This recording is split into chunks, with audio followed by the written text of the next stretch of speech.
Subscribe to Color Frames.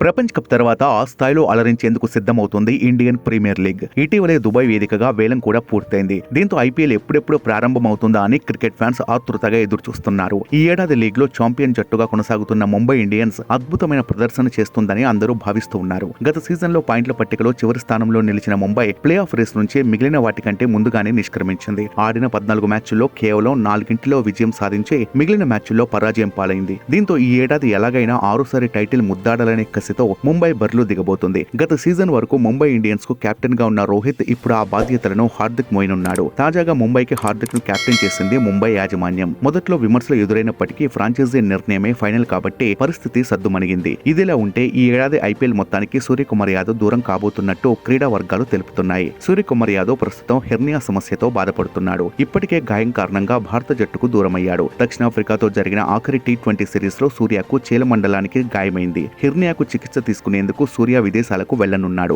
Surgery అనంతరం సూర్యకుమార్ యాదవ్ కోలుకోవడానికి కనీసం 8 నుంచి 9 వారాల సమయం పడుతుంది. దీంతో ఐపీఎల్ లోని కొన్ని మ్యాచ్లకు సూర్యకుమార్ దూరమయ్యే ఛాన్స్ ఉంది. ఆ తర్వాత టీ20 ప్రపంచ కప్ ఉంది. ఈ మెగా టోర్నీని దృష్టిలో పెట్టుకుని ఐపీఎల్ మొత్తానికి కూడా సూర్య దూరమయ్యే అవకాశం ఉంది. సూర్య ఈ సీజన్ మొత్తానికి దూరమైతే ముంబైకి ప్రతికూల పరిస్థితులు తప్పవని భావిస్తున్నారు క్రికెట్ విశ్లేషకులు. టీ20 ఫార్మెట్ లో తుఫాన్ ఇన్నింగ్స్ కు తెరలేపడంలో సూర్యను మించిన మరో క్రికెటర్ లేడని చెప్పొచ్చు. అదేంటో కానీ 2020లో సూర్య చెలరేగా ఆడతాడు. జట్టులోని ఇతర ఆటగాళ్లు వెంటనే వికెట్లు సమర్పించుకున్న సూర్య నిలకడగా ఆడుతూ కనిపిస్తాడు. ఈ ఫార్మెట్ లో సూర్య ఎన్నో చిరస్మరణీయమైన విజయాలను జట్టుకు అందించాడు. ఈ వీడియో మీకు నచ్చినట్లయితే ప్లీజ్ లైక్ చేయండి, షేర్ చేయండి, కామెంట్ చేయండి.